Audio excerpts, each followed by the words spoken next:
Welcome back to the Sound for More channel. It's Leo speaking. Today I have the pleasure to introduce you to vocalBeazz. But before I continue, I would like to remind my viewers to subscribe as it helps to grow the channel. Additionally, if you would like to participate in the giveaway, please do check the instruction contained in the video description. Thank you again.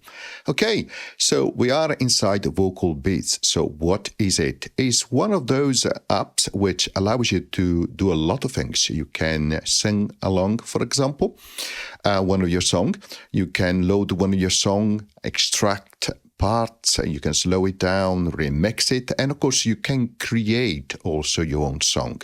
And what you see at the moment on the screen is the part where you create your own song. Indeed, if I click here on this icon which shows this man exiting through the door, I go to this main menu, which it shows you, unfortunately, in a portrait mode, as my iPad is in landscape mode. But it shows you that you have three options: to sing along your song, remixing here, including change of pitch and slowing down, and create your song.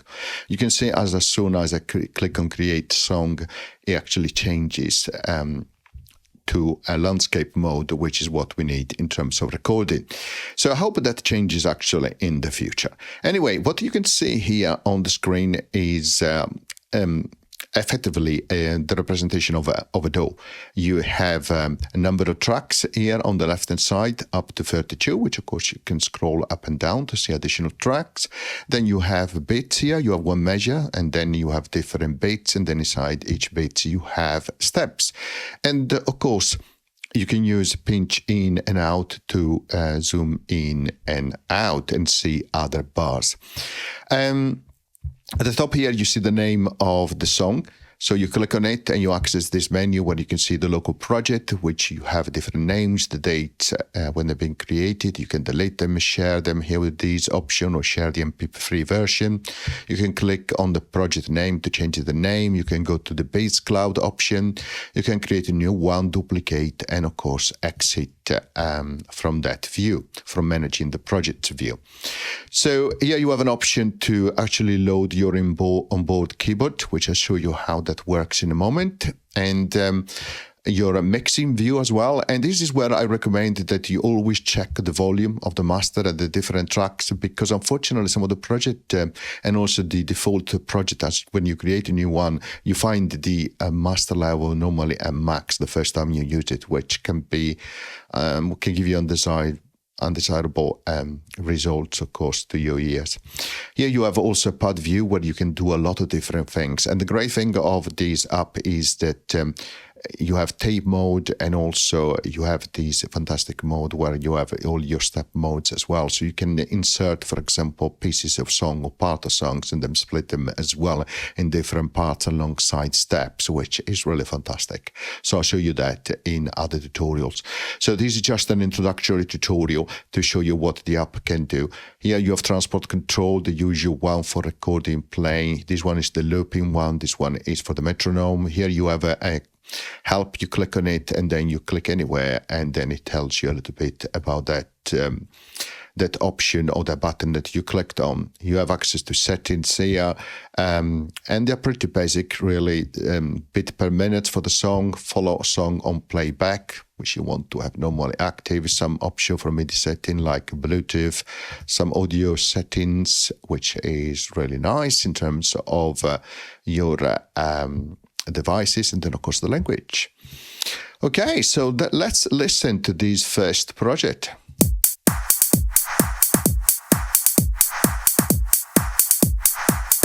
Okay, that's nice. You can see I'm in a loop mode. I can deactivate that, of course. And as you can see, it moves into the other part of the song, which in this case we have only one bar, so I leave that in loop mode. So let's load something else like this ARP Me 1. If I press play, nothing happens, but let me check actually first the level, which is fine. If I now click on the keyboard and I press some keys,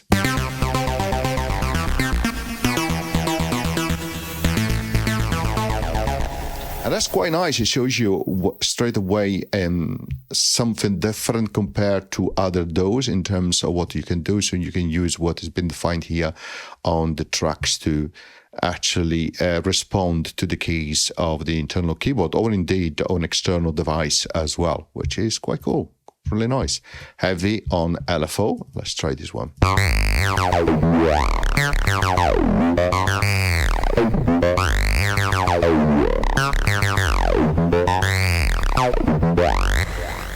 Okay, so if you long press here on a track, you have option for muting, solo, arm for recording, and choose really your audio source here, which is absolutely great. And you have even an option to load some media like a WAV file, which will be spread around alongside the steps. So it's really nice. If you press on only once, no long press, short press on a track, you have option here, which is really nice because, for example, you can delete the track, duplicate, you can access your piano roll here, automation, etc., etc. But if you click on common here, you can go, for example, to your audio source, which is really nice, or you can go to your mix and tuning, you can go to your EQ, your filter, your effect, and your LFO. Okay. And of course, if you click on the track again, you exit that view. You can click, of course, on different steps to create the step themselves. If you click and hold, you have, or double click, you can have access also to other options alongside the creating the task like you see right now when I've done a long press. Okay, but let's go back to the project view, and now let's click here, and we have an empty project, of course, which is selected. We can change the name if we like so, or we just exit. And now what we can do, we can, for example, create some steps like so. I recommend that you check again the volume here to ensure that, yes, in this case, you can see it's already a max, which is not great, but you can, of course, press play.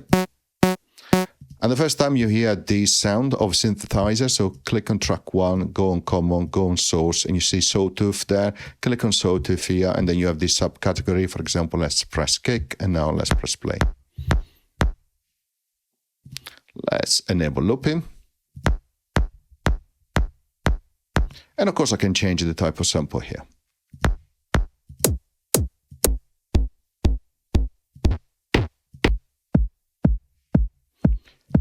And if I press here on track 1 again, you can see I exit there. And you can continue like so, right? And create another track, change the audio source like so. Click on here, and then, for example, you can scroll now left and right as well to reveal, for example, other categories, and you can go to snare. And then change the snare.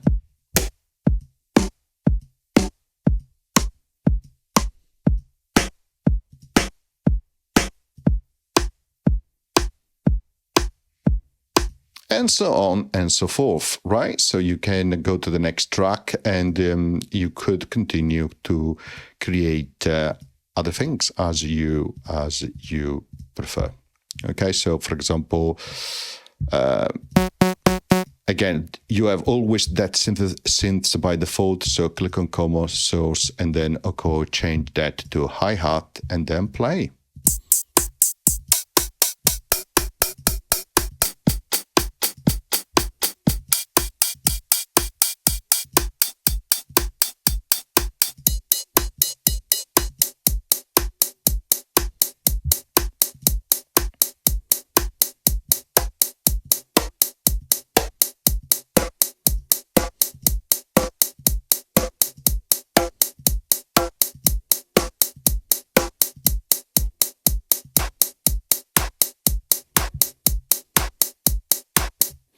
Okay, I hope you enjoyed this introductory tutorial, and as always, see you next time. Bye.